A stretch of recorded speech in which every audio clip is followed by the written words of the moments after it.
আমি এই দুধনৈৰ পৰা 2017 পৰা ষ্টাৰ্ট কৰিছোঁ ক্লাবখন। আমাৰ ক্লাবটোৰ নাম হৈছে ইউডেছ ক্লাব।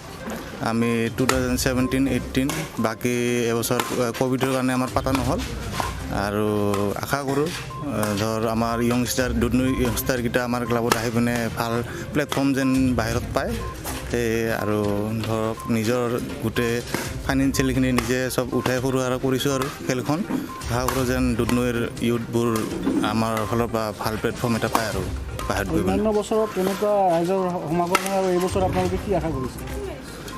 অন্যান্য বছৰটো ভালেই গৈছে। এই বছৰো যিহেতু এটা ক'ভিডৰ এটা ভাল এটা গ'ল ইণ্টাৰভেল, আশা কৰিছোঁ আমি দূৰলৈ ইনভিটেশ্যন পঠাইছোঁ। আশা কৰোঁ যেন ভাল প্লেয়াৰ আহি পিনে পাৰ্টিচিপেট কৰে আৰু এই 2018 বঙাইগাঁও জিকি গৈছে আমাৰ পৰা বহুত দূৰৰ পৰা আহি পিনে। আশা আৰু এইবাৰো দূৰৰ পৰা আহে। ক'ৰ পৰা খেলুৱৈসকল আহে ইয়াতে? ইয়াত আমাৰ বিশেষকৈ চাউথ কামৰূপ আৰু আমাৰ গোৱালপাৰা ডিষ্ট্ৰিক্ট, বাকী বঙাইগাঁও ডিষ্ট্ৰিক্ট তেনেকুৱা পৰা আহে। এইবাৰ ক'ৰ পৰা আহিব খেলিবলৈ?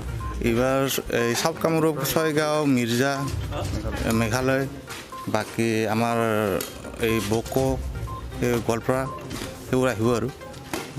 কি লক্ষ্য উদ্দেশ্য লৈ আচলতে আপোনালোকে খেলখন বাতি আছে? আমাৰ মেইন লক্ষ্য হৈছে আমি এতিয়া ধৰক আমাৰ খেলুৱৈৰ যোনবোৰ প্লেয়াৰৰ টেলেণ্টবোৰ আমি মেইন বস্তুটো হৈছে আমাৰ প্লেটফৰ্ম পোৱা নাই আমি আৰু জেগাও এতিয়া নাপাওঁ আৰু ধৰক আমাৰ সেইকাৰণে ইউথ এজবোৰ মানে টেলেণ্টবোৰ লুকাই গৈ আছে। সেইকাৰণে আমি গোটেই দুধনৈৰ ইউথবোৰ মানে